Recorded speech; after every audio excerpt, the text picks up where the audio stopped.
distribution of power, distribusi power. Bangsa ini kita harus bangun dengan tanggung renteng, tanggung bersama, bekerja bersama. Tapi presiden, setiap presiden yang periode sekarang, lihat dari 35 menteri, 28 itu orang Jawa semua. Bagaimana mau tanggung renteng, Pak? Dia nggak bakal bangun bangsa ini. Lo pulang ke kampung halaman aja minimal 100 juta habis. Tapi kalau orang menteri dari Sulawesi Tenggara belum pernah ada, dia pulang tidak ada yang mau bawa pulang kampung. Ya di tangan birokrasi kami tahulah. Jadi 28 orang menteri yang berasal dari suku Jawa ini, kalau pulang ke kampung, itu setahun dia bisa habiskan 10 sampai 20 miliar untuk kampung halamannya. Ya tidak berimbang bangsa ini. Makanya menurut saya, distribution of power, distribusi kekuasaan, itu tidak berjalan secara baik. Kalau kita lihat ketimpangan yang terjadi di DPR, mayoritas cuma satu suku, mayoritas satu agama. Menurut saya cara-cara pandang seperti itu tidak baik. Kemudian pertanyaannya, kan itu hasil pilihan rakyat. One man, one vote, one value system. $1. $1. Kan itu kan demokrasi modern. Iya, tapi itu kan bukan satu-satunya demokrasi, Pak. Di seluruh dunia juga mempraktekkan demokrasi yang tidak pakai one man one vote juga ada, tapi berjalan baik. Tahun 1950-an, tahun 1970 ya, 60-an, di Papua itu demokrasi bisa berjalan secara baik. Meskipun many man one vote, tidak pakai one man one vote. Jadi jangan kira one man one vote one value system itu bisa. One man one vote one value system itu hanya bisa diterapkan negara yang kontinen, kemudian suku bangsanya itu mereka homogen, heterogen. Bangsa kita ini one man one vote tidak bisa. Karena apa? Orang Jawa 70% suara penduduk Indonesia. Menang terus jadinya. Menang terus. Tukang beda lawan saya aja yang menang presiden Republik. Padahal saya juga mau jadi presiden. Iya. Iya, jadi Jawa maning. Iya, enggak, itu kan contoh. Boleh kita, kalau aktivis itu jangan anggap itu diskriminasi. Betul. Karena ini saya sampaikan yang kenyataan untuk merubah bangsa kita. Bukan yang menang Jawa maning. Iya, itu dia. Jadi maksudnya begini, one man one vote itu tidak selalu baik, karena bangsa kita itu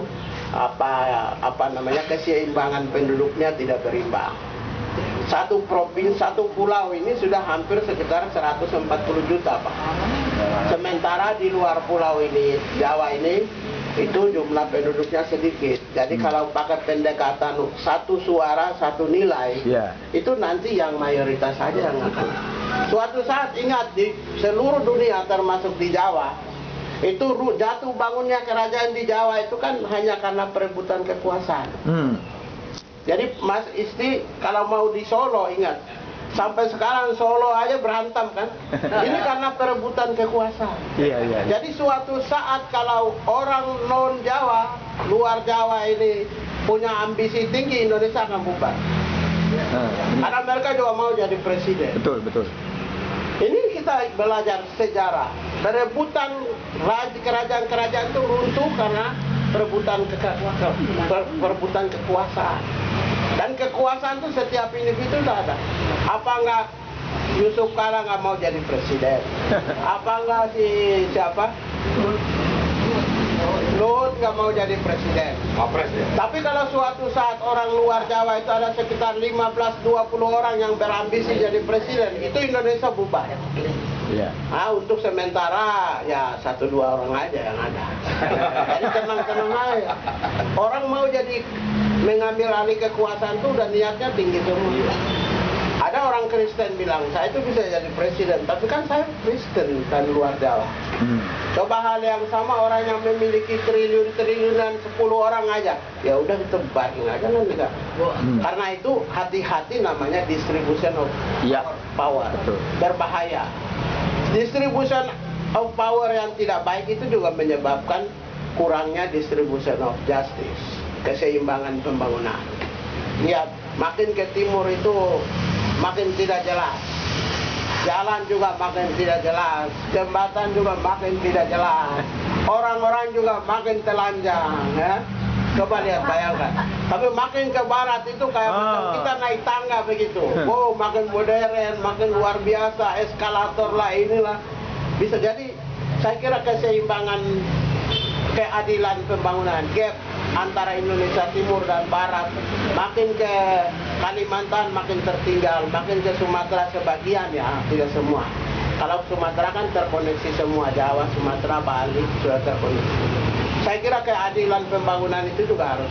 Postur anggaran nasional itu juga sampai sekarang masih diskriminatif. Kalau kita potret semua, anggaran yang dianggarkan oleh seluruh kementerian untuk Indonesia bagian timur atau Indonesia di Kalimantan atau Sulawesi bagian itu, kalau kita potret lihat semua postur anggaran kecil sekali jumlah.